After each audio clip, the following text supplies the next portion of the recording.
Fala, primeirão! Tudo beleza? Primeiro ano do ensino médio, promessa feita, promessa cumprida. Hoje a gente começa as revisões direcionadas para o pessoal do primeiro ano do ensino médio. E o nosso tema de hoje é o início da Idade Moderna, formação dos Estados modernos, transição do feudalismo para os Estados nacionais, todo o processo de formação de Portugal, da Espanha, grandes navegações. Tem muita coisa na aula de hoje. Fica com a gente, chama a vinheta!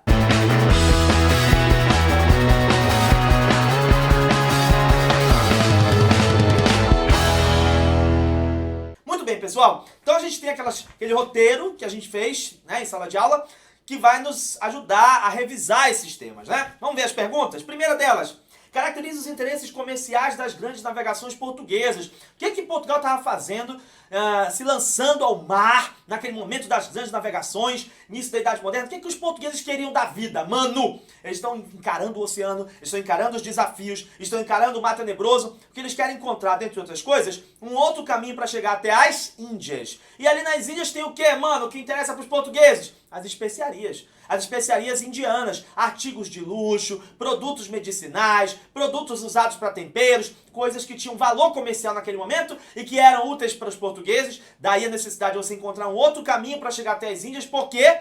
Porque o caminho que levava até essas especiarias via mar Mediterrâneo estava monopolizado pelos árabes, pelos italianos, era uma rota sujeita a assaltos, então eles precisavam encontrar uma outra forma de chegar até as Índias, mano! Por isso os portugueses estão empreendendo, no início da Idade Moderna, as Big Navigations, as grandes navegações. Segundo, estabelecer a diferença entre o funcionamento dos exércitos no sistema feudal e nos estados modernos. No sistema feudal, nós tínhamos cada senhor feudal ali, cada feudo com o seu exército. Os senhores feudais tinham os seus vassalos, que eles podiam requisitar quando se envolviam em alguma guerra, alguma batalha. O senhor feudal, o nobre, ele chamava os vassalos dele. Ele tinha um exército particular, né, dentro do cenário do feudalismo. Nos estados modernos, o exército passa a ser nacional. O exército agora é o exército do Estado, é o exército do rei, é um exército fortalecido que vai trabalhar para efetivar esse poder do rei. Por isso, não por acaso, a burguesia, quando apoia o rei, ela vai financiar o exército para esse rei, para que esse rei possa fazer valer a sua força também através do exército. Então, a grande diferença fundamental é essa. Lá no sistema feudal, os exércitos eram particulares, eram próprios de cada senhor feudal, que arregimentava os seus vassalos para guerrear. Nos estados modernos, o exército ele é nacional, ele é do estado moderno, ok? Terceira, diferencia o sistema de cobrança de impostos do sistema feudal nos estados modernos. Né? Uma coisa parecida também. Lá no sistema feudal, cada feudo tinha seus impostos, cada feudo tinha sua moeda, os seus pedágios, as suas taxas, estabelecidos ali naquele feudo pelos senhores feudais. E nos estados modernos? Nos estados modernos é diferente, mano! Nos estados modernos, esses impostos são unificados, esses pedágios são unificados, né? Você tem um processo de unificação de pesos e medidas, tem um processo de unificação da carga tributária. Por quê? Porque agora, no Estado moderno, todo mundo vai pagar imposto para o Estado. Vai pagar imposto para o Estado e o Estado, teoricamente, vai devolver esses impostos em forma de serviços. Teoricamente, deveria fazer isso, né, manuzinho? Não necessariamente ele vai fazer, mas é assim. Então, no sistema feudal, os impostos também eram diversificados, cada feudo tinha sua realidade, mas no Estado moderno, os impostos são unificados, né? São direcionados para o Estado, para o governo. Próxima. Conceitue e caracterize os estados modernos. O que eu preciso ter para para definir, para caracterizar um estado moderno? Um estado moderno, ele tem as suas próprias leis, ele tem o seu próprio exército, ele tem a sua própria moeda, ele tem leis unificadas, moeda unificada, exército nacional, ele tem um aparelho estatal, ele tem uma máquina administrativa, ele tem um aparelho burocrático, ele tem um governante, um rei, que ele vai contar com o apoio da sua corte, dos ministros, dos secretários, de toda essa equipe que trabalha exercendo funções públicas, que vão ser a burocracia do rei, a equipe, né, o aparelho burocrático desse Estado moderno. Então isso vai caracterizar um Estado moderno. Próxima. Todos os estados modernos estabeleceram suas fronteiras definitivas na época do absolutismo? Não. Alguns estados modernos começam a se formar ali na Idade Moderna e vão avançando durante toda a modernidade. A gente tem estados que vão se formar, se constituir lá na frente, lá no século XIX, que é o caso da Alemanha e da Itália, que vão ter uma unificação tardia. Então eles não começam a definir suas fronteiras, não definem as suas fronteiras de forma já permanente ali no início da Idade Moderna, na época do absolutismo. Vão avançar mais pra frente, né, já chegando, já depois das revoluções burguesas e tal. A próxima, Explica o papel da nobreza cortesã nos estados modernos. A nobreza cortesã é a nobreza palaciana, é a corte do rei. São aqueles nobres que exercem funções públicas, que exercem cargos administrativos no governo do rei. Então a nobreza cortesã, às vezes, é uma nobreza parasitária, porque recebe aquelas pensões, aqueles salários, aquela coisa sem fazer nada, né? Mas às vezes tem uma nobreza ali que ocupa ministérios, ocupa cargos, ocupa funções administrativas dentro do reinado daquele governante. Próxima, explica a versão historiográfica do rei como árbitro entre a nobreza e a burguesia nos estados modernos. Isso aqui a gente viu na aula sobre a formação dos estados modernos, a gente explicou 3 versões historiográficas para tentar entender a formação dos estados modernos. E aí, numa dessas versões historiográficas, a gente viu que o rei, ele seria, teoricamente, um árbitro entre a nobreza e a burguesia. Né? O rei governa, ele mantém o seu poder absolutista, porque ele vai administrando de um lado a nobreza, de outro lado a burguesia. A nobreza ele administra como? Concedendo cargos, concedendo funções públicas, pensões, salários para essa nobreza, fazendo essa nobreza fazer parte da própria corte do rei. E a burguesia, como é que ele administra? Ele administra a burguesia concedendo monopólios para essa burguesia, concedendo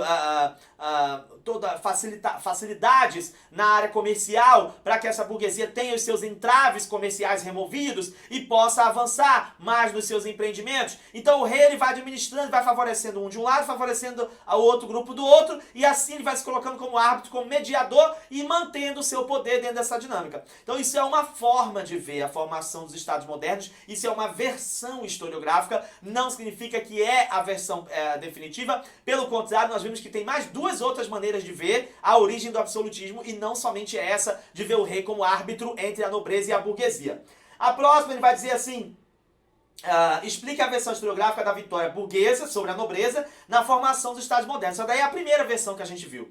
Aquela ideia que se tinha cristalizada há muito tempo atrás, há um bom tempo atrás, e que vinha nos livros didáticos na hora de explicar a formação dos estados modernos. Como é que os livros vinham explicando isso? Os livros diziam assim: porque a burguesia se aliou ao rei, e ela financiou o exército para esse rei, e o rei se fortaleceu, e à medida que o rei se fortaleceu, em aliança com a burguesia, a nobreza foi derrotada. A nobreza foi derrotada, perdeu o poder, aquela nobreza que antes tinha poder ali no sistema feudal, que determinava como é que as coisas funcionavam dentro do feudo, aquela coisa toda, e que às vezes atrapalhava o trabalho dos comerciantes, dos burgueses, porque colocavam pedágios, impostos, taxas, que esses comerciantes tinham que pagar quando passavam pelos feudos, aquela coisa toda. Essa nobreza, nessa primeira versão historiográfica que a gente estudou, ela perde completamente o poder. Então isso era uma forma de ver a formação dos estados modernos, que já foi superada. Hoje tem muita gente contestando essa versão. Né? Essa ideia de achar que a burguesia se juntou com o rei, fortaleceu o rei, a burguesia também se fortaleceu e a nobreza caiu, ficou derrotada nesse processo. Hoje a gente tem historiadores que estão dizendo que não foi exatamente isso que aconteceu. Né? Não temos uma vitória da burguesia sobre a nobreza e a nobreza decadente ali na formação dos estados modernos. A gente tem uma outra maneira de ver esse processo. A próxima, ele diz: explique a versão historiográfica do Estado moderno como um aparelho de dominação feudal. Aí essa sim é uma das versões mais atualizadas para a gente entender a formação dos estados modernos. Essa ideia do Estado moderno como um aparelho de dominação feudal. Que versão historiográfica seria essa? Seria a terceira. Nessa terceira versão, como é que a gente vê isso? A gente tem sim uma aliança do rei com a burguesia, a gente tem sim o fortalecimento do rei, a gente tem sim essa burguesia que vai removendo, né, vai ganhando porque vai tendo seus entraves comerciais removidos.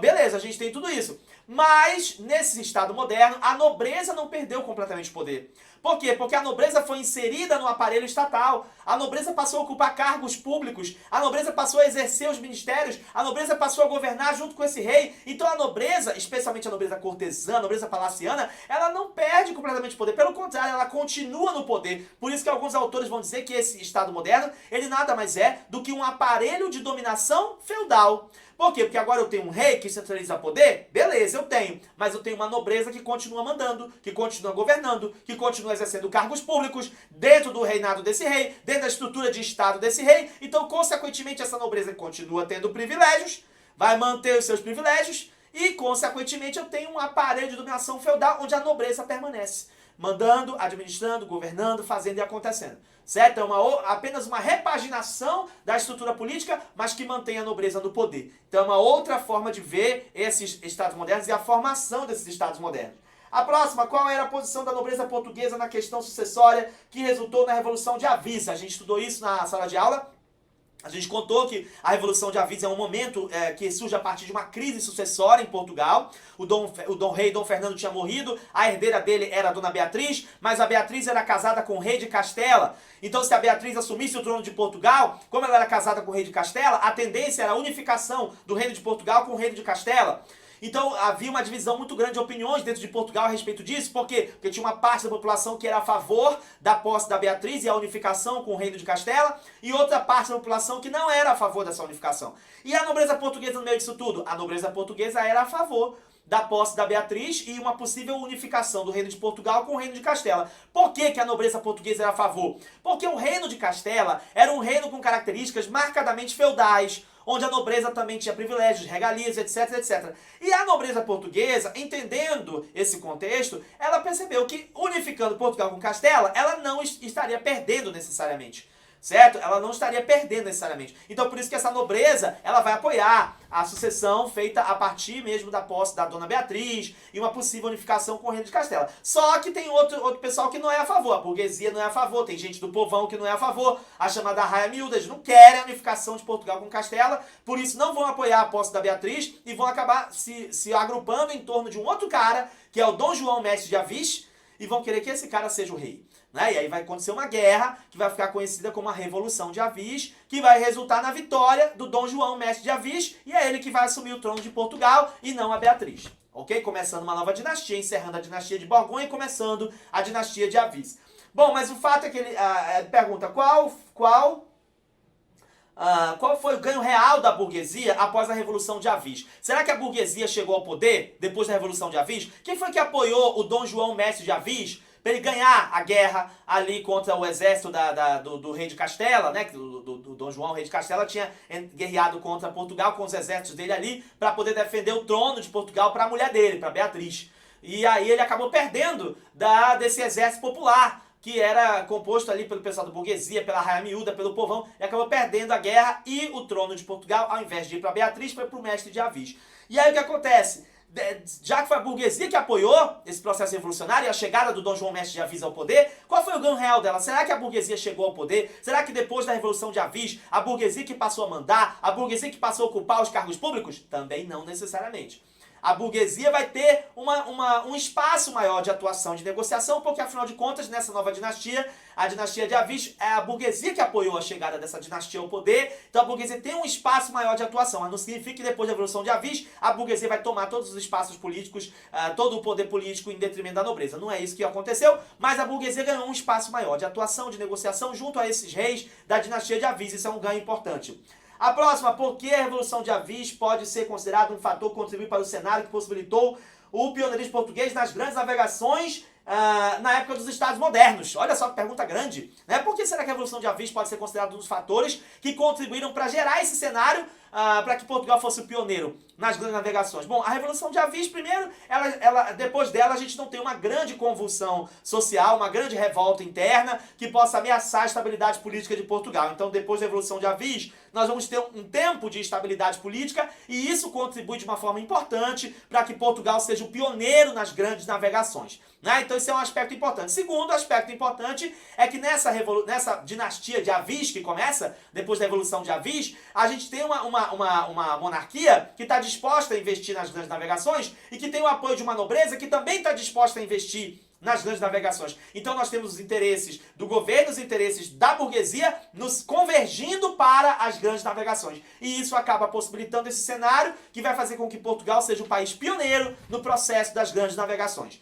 A próxima, a nobreza portuguesa perdeu todo o seu poder político após a Revolução de Avis? Não perdeu, já falamos sobre isso. A nobreza portuguesa não perdeu todo o seu poder político depois da Revolução de Avis. A nobreza vai permanecer nos cargos públicos, ela vai permanecer exercendo o seu poder, mas agora na Revolução de Avis, a burguesia também tem um maior espaço de atuação junto ao rei, junto à monarquia. Então isso é importante marcar.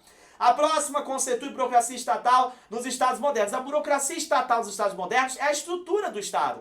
Né? São os funcionários, são os ministérios, são os ministros, são os secretários, toda a estrutura administrativa do Estado moderno, que faz o Estado moderno acontecer, que faz aquele país acontecer. Isso é a burocracia estatal.